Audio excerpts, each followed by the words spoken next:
Hello, colleagues. My name is Marnie Watson, and I'm the Australia, I'm sorry, what a way to start.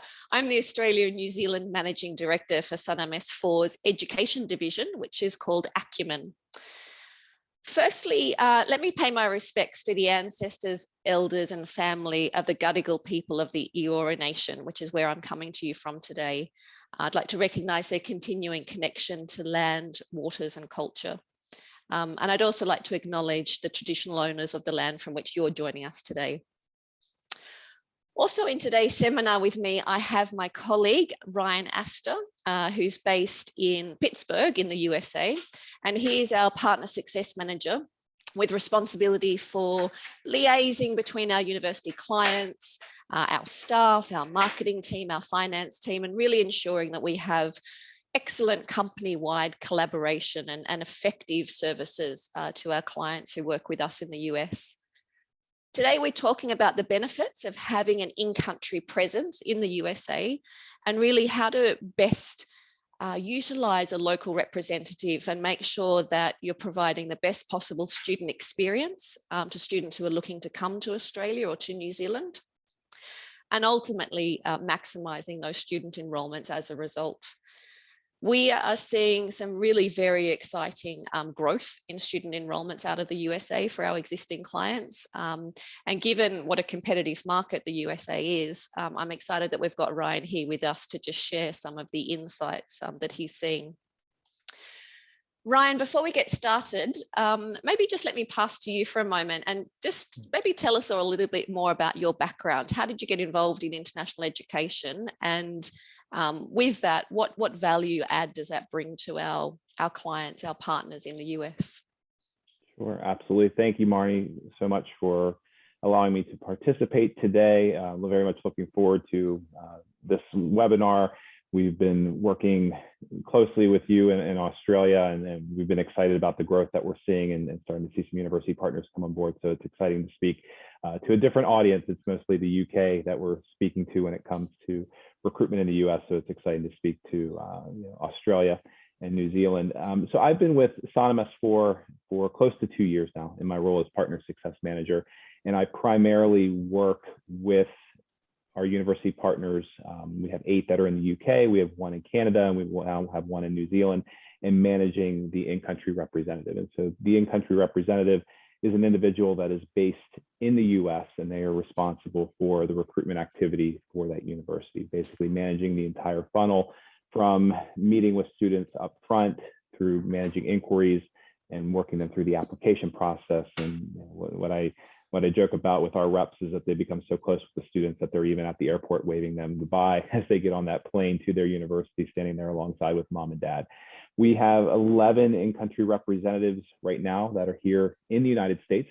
Most of them are based on the East Coast, but we do have a few that are on the West Coast as well, and that depends on the needs and the wants of the university, and we'll dive into that here in just a little bit. I've been in higher education for close to 16, 17 years now. I started out primarily in domestic recruitment in both undergraduate and graduate work, working with Penn State University, the University of Alabama, and Carnegie Mellon University. While at Carnegie Mellon University, I started to work in international admissions, and then more closely working in international recruitment and admissions when I was with IELTS. So I was with IELTS for about a year and a half, right prior to the start of the pandemic. If you know anything about IELTS, they make their money off of the test centers, and when the test centers closed up because of the pandemic, a lot of cuts were made in one of them. But bounced back here with Sannam S4, and as I mentioned, I've been with Sannam S4 for about 2 years now, working very closely with the university partners. Started off primarily in the UK and Canada, and very much looking forward to the opportunity that exists now throughout Australia. Wonderful, Ryan. Thank you. Thank you so much. It's really lovely to have you here, and knowing it's dinner time for you, we appreciate you spending the time with us. We're getting close to bedtime. Closer to bedtime. All right. Meal's done. Do you want to maybe share the slides for us, Ryan? Sure. And we'll just share with our colleagues a bit of an overview of what we're going to talk about. And then we'll start off with just a few basic facts and figures just to set the scene a little bit. So I'll start off doing those facts and figures, and then I'm going to pass over to Ryan, who's just going to really deep dive into the approach we have. So just in terms of the agenda. Here we go. So we've got the fast facts. We're going to talk about the team, the partnerships in the US, who we have, what we do, and really why it's been a success in terms of what the team are doing in the US, and also around the current state of the US student mobility and what one of those US students typically want or need. So if we just go to the next slide, Ryan, and we just have a look at numbers with me for a moment. So pre-COVID, which is obviously the most practical place to start looking at enrolment numbers, there was around almost 350,000 US students studying abroad, which makes the US one of the largest markets to send students abroad. There were almost 11,000, so 10,665 US students who were studying in Australia in that September 2018 to June, July 2019 period. There was positive growth over the 10-year period between 2008 to 2018, and you can see that compound annual growth rate of around almost 3% over that 10-year period. So it's a market that is large and has also been growing. If we just look at the breakdown of those students, who are they? What sort of programs are they studying? I've just captured some of the larger statistics there, and you can see that 38% of those students were studying a summer term, 31% a semester, so one semester. What I've not captured there is there were about 20% of the students, 19% of the students who were doing 8 weeks or less of a program abroad. And you can see there the 2% are studying a full academic year abroad. So it really is obviously significant numbers of students studying those shorter term programs of different durations. Ryan, I might hand to you just to go into a little bit more of the practicals of what we're doing. Sure. So when we look at Sannam S4 Acumen here in North America, this is a snapshot of our in-country representation that we have. So as I mentioned before, we work primarily with UK universities in what we call the US-UK corridor. The UK has a very strong interest in recruiting students from the US. In the past, they would utilize what is commonly referred to as the fly-in, fly-out model. It's very easy to get from London to New York, Boston, Washington, DC, and a lot of UK universities would set up shop there and do recruitment trips to those major cities in the Northeast and Mid-Atlantic of the United States. COVID changed that with the travel restrictions, and that's where more and more of an interest has been seen, especially throughout the UK and as we start to venture into Australia and New Zealand. When I first started in my role about 2 years ago, we worked with 5 UK university partners. We've added 3 in the past year, and we've essentially doubled our team. We've had a lot of universities that have started fresh with us and added partners in the US, in country representation in the US, and we've had legacy university partners that have added second resources in the United States. And we're starting to see more and more of that because they're recognizing that there is opportunity outside of the East Coast, and they're looking at the Midwest, they're looking at Texas, they're looking at California. So they're growing their presence here in the United States. We work with some Russell Group universities throughout the UK, and we're starting to see more and more look to Sannam S4 Acumen as a viable option for in-country representation. We work with one Canadian university as well on their US recruitment efforts, and we've recently added one university in New Zealand. We have 11 US-based in-country representatives. By the end of the summer, we expect that number to be closer to 15. We're in the process right now of hiring for the university in New Zealand, and we have 2 of our representatives that have recently left to pursue other endeavors, so we'll be filling those positions as well. We have a total of 15 team members here in North America. We have my operations manager, and we have some other interests throughout North America on the nonprofit side. And then we do focus on strategic partnerships as well with some of the players in the higher education space here in the United States. And they include AIRC, NACAC, and NASA, probably the most prominent ones on there. NACAC, the National Association for College Admissions Counselors. That group, if you're not familiar, is basically the overarching organization when it comes to college recruitment here. And they set a lot of the standards and the guidelines when it comes to recruiting traditional high school US students.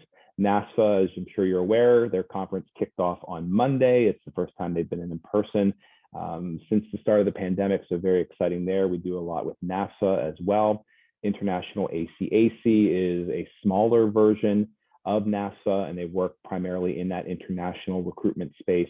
And then on the nonprofit side, we do have some strategic partnerships with the U.S. Department of Commerce and the U.S. Department of State. So when we talk about strategic partnerships, the one that we work most closely with out of this list is NACAC. And so we've done some sponsorship with NACAC. We do a lot of our job postings. We'll go to the NACAC website. We've had speakers from NACAC join us and give us updates for our international recruiters, so they're familiar with what's happening in terms of policy and guidelines around recruitment. So we try to keep our in-country representatives up to speed as much as possible, and we'll lean on these organizations to provide that insight. We also work very closely, not listed here, but with the British Council as well. And so it's very important for us to be involved with these organizations, whether it's attending the conferences, whether it's seeking out sponsorships, strategic partnerships, having speakers join us so that we're up to date with everything, because these are the go-to and the prominent players when it comes to traditional high school recruitment here in the US. When we look at the in-country representatives, a lot of questions is, who are these people and what do they look like in terms of a recruiter? A lot of them have 3 to 5 years of relative experience. So they've started in a very traditional recruitment role, whether they're working with undergraduate or graduate students. They're out there, they're going to the high schools, and they're meeting with typically grade 11 and grade 12 students. They're building that pipeline. They're telling high school students and their guidance counselors about the university, generating those leads, generating those inquiries, and then they're familiar with the application process as well. And then they're doing conversion work. So they have some experience with the university. It doesn't necessarily have to be in international relations or international recruitment.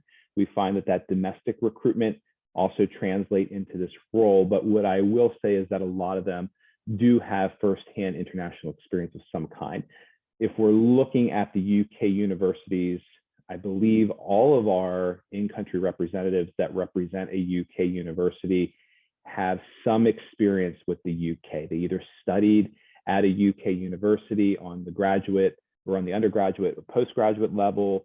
Some of them have even lived and worked in the UK. And in fact, we have 2 members of our in-country representative teams that are married to UK citizens that they met while they were living abroad, and they're now based here in the US. So they do have an affinity for the UK. And as we start to look at Australia and New Zealand, one of the things that's popping up is experience with those universities. And it helps because not only can they tell the story of the university, but there's that love and there's that affinity for the country. And what our UK reps do a really, really good job of is not only selling their university as a place and an opportunity to continue your studies, but the country as a whole is a great opportunity as well. And I think that's what differentiates us from a lot of competitors that are out there in the market. There's a lot of travel that's involved. If you look at the US, most of our in-country representatives are responsible for the entire country. So they're working strategically with their university point of contact to figure out what are the target markets, what are those primary, secondary, tertiary markets that they need to be recruiting. They're on the road quite a bit. Typically, the recruitment season in the US starts the middle to end of August and runs up to about Thanksgiving, so the end of November for us. They get a little bit of a reprieve over the holidays. We try our best. December, I tell our university partners that they're off limits. That's time for them to kind of come up for air and breathe a little bit. And the universities, they respect that. And there's a lot of evening work, a lot of weekend work as well. So if they're in the space already, they kind of recognize that that's going to come along with the territory. Great rapport building skills, energy, initiative, eye for detail. They're great presenters. They bring a lot of passion, a lot of enthusiasm. Not only do they recruit very, very well, but they also present very, very well. And you may see a lot of our UK reps at conferences. They love doing the poster sessions. They love presenting. And they love presenting together as well. So even though they're working for competitors and they're all with different universities, at the end of the day, they recognize that they're there to help students find opportunities. And if it's in the UK, if it's in Canada, if it's in Australia, if it's in New Zealand, they're working closely together. And again, that's one of the things that differentiates us from a lot of competitors, is that built-in network that comes with our in-country representatives. Some of their responsibilities, they support university recruitment goals and objectives, and that's the primary initiative right there. It's growing application numbers, and it's growing ultimately enrollment numbers, those butts and seats, so to speak. We, Sannam S4, Acumen, we work very closely with the universities. We do a lot of road mapping for them because it's important for us to understand what their needs and wants are and what their goals and objectives are. So that way, when I'm working and speaking with the in-country representatives, we're aligned and we understand what those goals and initiatives are, and so we can have that conversation. So it's kind of a triangle approach there, working with the universities, working with the in-country representatives so that we're on the same page. They provide a lot of market insight on North America trends. They make recommendations. One of the big areas that we're seeing is around the marketing and how exactly do you market to a US student and what they're looking for. And we'll kind of touch on those here in just a second, but that's allowed the UK universities to recognize that we need to make adjustments to a website, to our marketing materials, so that we're communicating correctly to not only potential students, but to their families as well. They represent the university at education and recruitment fairs, conferences, school visits. As I mentioned, we have the fall season, a little bit of a break in the winter, and then they do pick back up in the spring. A lot of the spring is conversion work, getting those offer holders, across the finish line and making sure that they enroll. They contribute to the development of marketing tools and materials, as I mentioned, and then they do a lot of internal and external partnership development. We will have some universities that, if they're interested in maybe partnering with a community college or say a system of colleges and universities, like historically Black colleges and universities here in the US, they may tap that in-country representative to do some fact finding for them, make some recommendations about what that partnership might work with, and even lead the discussions around articulation agreements with the community colleges. We had one university, London Metropolitan University, that had a really big initiative around diversity, and they wanted to partner with the historic Black colleges and universities here in the United States to create that pipeline. And they leaned on our in-country representatives to kind of drive that initiative and really gave them a lot of responsibility. They were having meetings all the way up with the vice chancellor of the university to understand what her vision was for this project, and they've been wildly successful with that. And about a month ago, they made a tour throughout the US to officially announce some partnerships with those HBCUs here in the United States.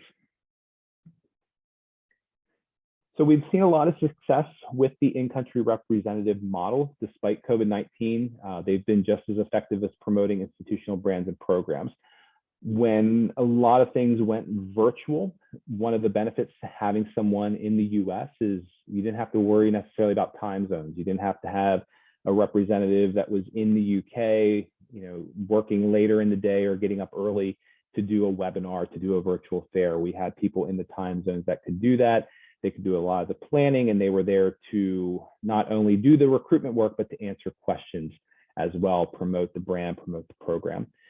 Despite COVID-19, 3 of our UK university partners reported record application numbers from the US for their September 2021 intake, and 2 of the UK university partners reported record enrollment numbers from the US for September 2021. So what we're seeing this year right now, we're still seeing that success. Across the board, applications seem to be down. And what the trend that is emerging from that is that last year, as we pulled out of COVID here, there was a lot of enthusiasm, and a lot of students maybe took a year off and they were getting their applications in, and they were kind of willing to look elsewhere because they wanted to get out. And so we kind of saw an artificial bump in applications, and that's come back down this year, but it's more indicative of what the universities are seeing. It's more level this year, but what we're seeing is, despite application numbers being down a little bit, we're seeing the offer holder numbers up. So these are students that have been accepted to the universities. So what that tells me is that our in-country representatives are not only doing a nice job of promoting and creating awareness around the universities, but they're targeting the right students as well. And these students are getting admitted, and they're going to have a great chance of being successful at the university. Along with virtual visits and college fairs, the in-country reps will be attending, quite a bit of conferences this spring and summer. We have 4 or 5 that are at NASA right now, and they'll be making their rounds this summer. And not only, they're not just attending, they're not just, going to go. They're active participants, and they're doing a lot of presentation, and they seek out those opportunities to present whenever possible. The current state of U.S. student mobility. The U.S., we're continuing to recover from COVID, but the impact is still being felt. I would say for the most part, this has been the most stable the U.S. has been since the start of the pandemic. We have some spikes here and there, but it seems to be manageable. The sentiment around vaccines has become more and more positive, and that really helped get us over the hump. Once more and more citizens became vaccinated, numbers went down, which has been a good thing. But what we're seeing now is there's a lot of economic instability right now in the United States. And so US students are maybe staying a little bit closer to home. They're not necessarily thinking about international travel in the traditional sense around undergraduate or graduate opportunities. But what we're seeing is study abroad is starting to make a really, really big comeback. And Marnie touched on some of those numbers at the beginning. And so as we talk about expanding into Australia and New Zealand and what that US market might look like, there is really a lot of opportunity for study abroad, and then kind of supplementing with undergraduate and graduate admissions. But as things start to get a little bit better here in the US, I think you'll see that open up again. But there's a lot of uncertainty right now, and a lot of students are kind of unsure about what next steps are going to look like. Countries are adopting a post-pandemic mindset in their approach to recruiting, and they're all, we're facing a very different, competitive landscape, as I mentioned before, especially with the UK universities.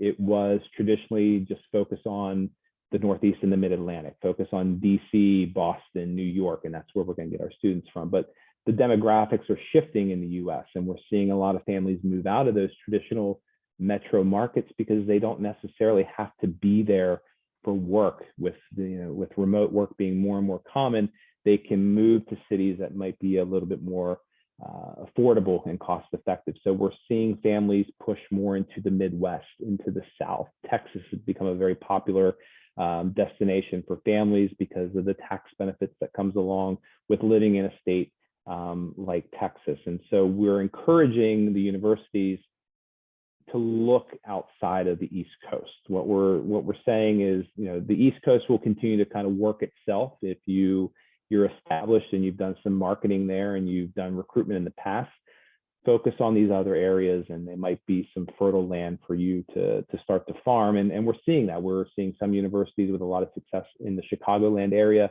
throughout the Midwest. Texas has become popular, and in California is kind of a different animal that we deal with for a variety of reasons, but there's opportunities in California as well.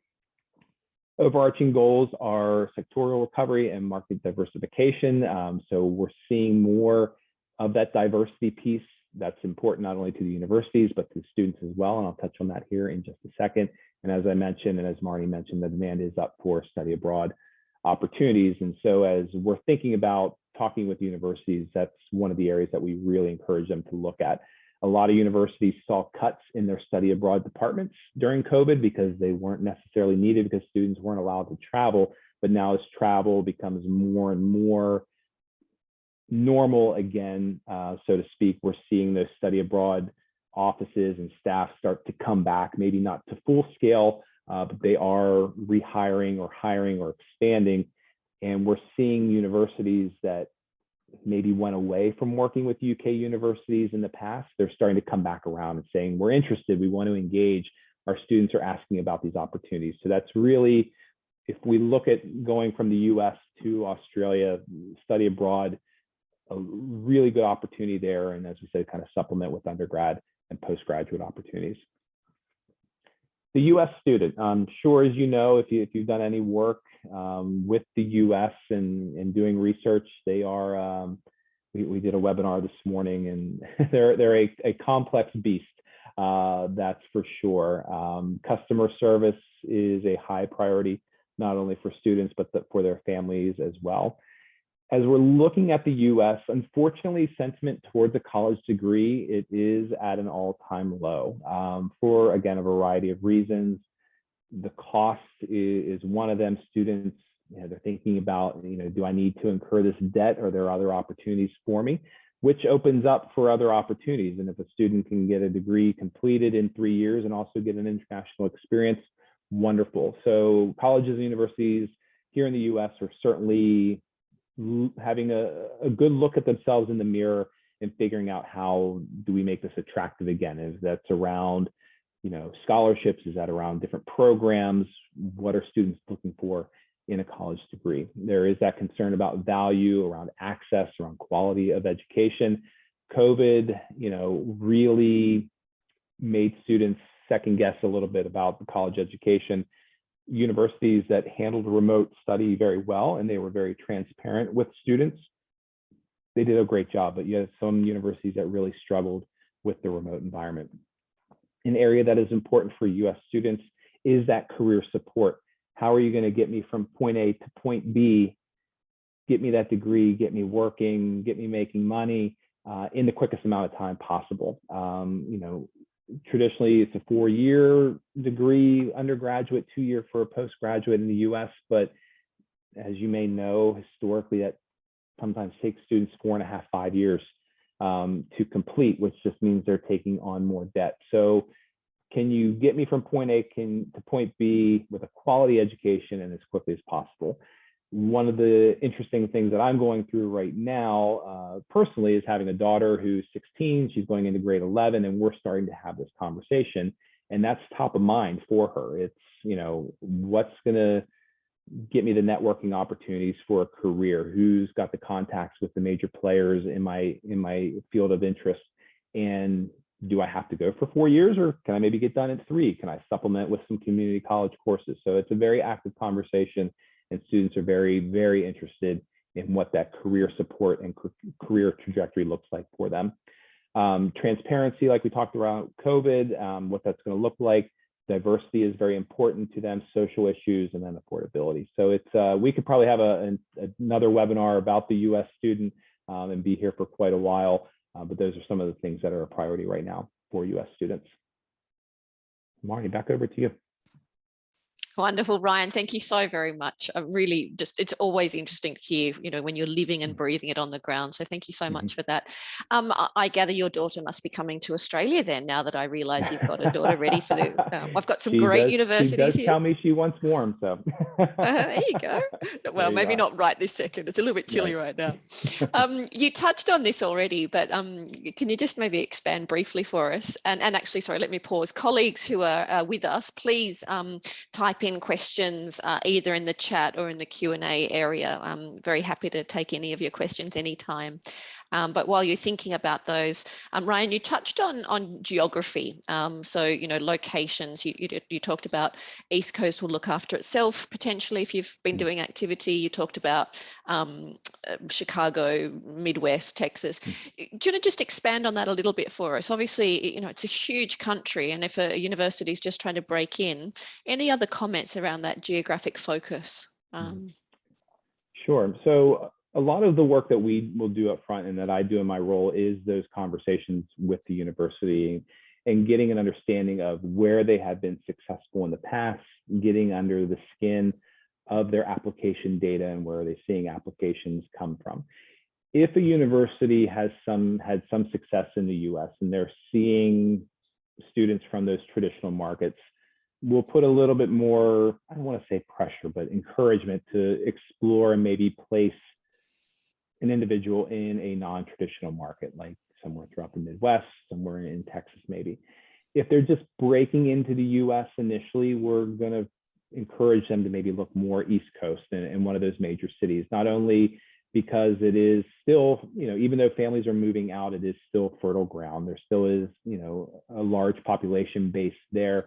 but for travel convenience as well. You have the major airports, and especially if they're going to be responsible for the entire country, it makes travel a little bit different. So it's a fairly fluid conversation. And what we do is we present, data on what the US is looking like, and we want to take a look at what their application numbers look like. We never tell a university, you have to put this person here. At the end of the day, it's kind of an open hiring process, and we may have a really, really good candidate from Florida. We just hired that, that wasn't necessarily where the university was looking, but it made the most sense. So it's kind of open, and really depending on the needs and the wants of the university and what that historic application trends and data looks like. Great. Thank you. Ryan, some universities have spoken to me in the past around the complexity or the unknown of the regulatory environment in the US. And I mean in terms of staff, not in terms of students. So, 401ks, for example. Can you talk to us a little bit about, the Acumen Sannam S4 approach to compliance, staff management, 401ks? Sure, absolutely. So with the in-country representative model that we have here in the US, we work very closely with the universities and really create the safety net from a human resources operations standpoint for this individual that we're going to hire. On paper, they are Sannam S4 employees. We do the payroll, we provide the HR benefits for them. We have a full suite of benefits that we offer just as if they were working for the university.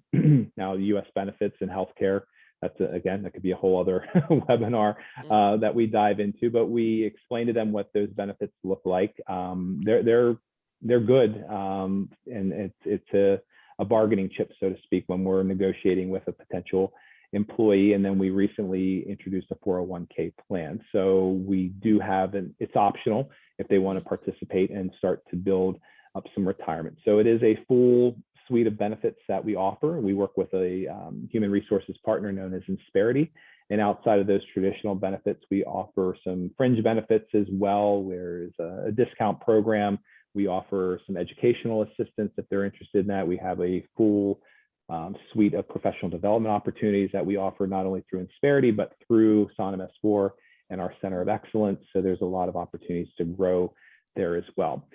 The universities recognize that, yes, they are Sannam S4 employees on paper, but they very much treat them as a university employee, and they make them feel a part of their team. So it's a little bit of an interesting dynamic, but having myself and then my operations manager, Liz, kind of in the middle, navigating both sides here and being in regular communication with the university partners helps. What I can tell you is that I speak with the in-country representatives at least twice a month in an official capacity. And what we do is we kind of review their month, what their goals are, what their, how are they doing in terms of their recruitment activity, and if there's any concerns, any issues that they need to address with us, and we can go to the university. As with any other company, you talk to some more than others, depending on their personality. And then I talk to the university point of contact in an official capacity at least once a month, if not more, just to make sure that everyone is on the same page with the activity. Because we do, being a remote job and they're so far away from their university, we do give the in-country reps a lot of freedom and flexibility with this role, but making sure that the communication is buttoned up and that we're all on the same page is helpful. So it's on paper, it looks a little bit complicated, but we do a nice job of walking that through with the university. And then one last point is we also manage the hiring process as well. So if the university is interested in placing someone in market, we'll do most of the legwork around hiring. We'll help write the JD. We'll get it posted to some different job boards, and we'll do the initial screening of candidates, and then we'll present some candidates to the university. Then we'll work together with the university in the interview process to make sure we find the right individual for the role. Wonderful. Thanks, Ryan. Yeah, really, really clear, really helpful. Ryan, I'm going to wrap us up in a moment, and maybe to close us out. And again, colleagues, if you have questions, please just type them in. But just to prepare for finishing us up, putting you on the spot, Ryan, what would be your top 3 tips for a university, for colleagues who are considering operating in the US? What are your top 3 tips for approach, things to look out for, what you need to do, anything? 3 tips. I would say be open to the conversation. There's, we work with a lot of really, really good, prominent universities, especially throughout the UK. And what has made them successful is they bring a level of expertise and we bring a level of expertise, but they're willing to have that dialogue, and they're willing to be open to not only our insights and our market intelligence, but to what the in-country representative is bringing to the table as well. So certainly be open. I would say, think outside the box with those traditional markets like we talked about a little bit as well. And then partner with Sannam S4 and Acumen. That'll be number 3. Nice. And actually, beautifully said. And actually, I'm just going to touch on that there. I had a very brief sentence about it right at the beginning of our seminar, but just for everybody who's listening to us today, Sannam S4 has been the name of our organisation for the last 14 years that we've been providing our in-country, internationalisation services. Sannam S4 is still who we are, same CEO, same people involved. It's just that we brought in a division which is focused on education. We've always been education centric, but we've called our education division Acumen. And then our technical experts who really look after compliance, taxation, that very technical side of market entry, they're in a division called Seamless. So it's still Sannam S4 Group, with Acumen and Seamless being the 2 divisions within the organisation. So just for clarity, when you hear Ryan and I throw around the word Sannam and then the word Acumen, just for some context there. Ryan, go and relax, have some time on the couch, watch some TV, do whatever you're going to do with your family. Thank you so much for joining us. It's really lovely to talk to you. And colleagues, please reach out to either myself, Marnie, or Ryan. Happy to help you as part of the Sannam S4 Acumen team. See you, Ryan. Take care. Bye-bye.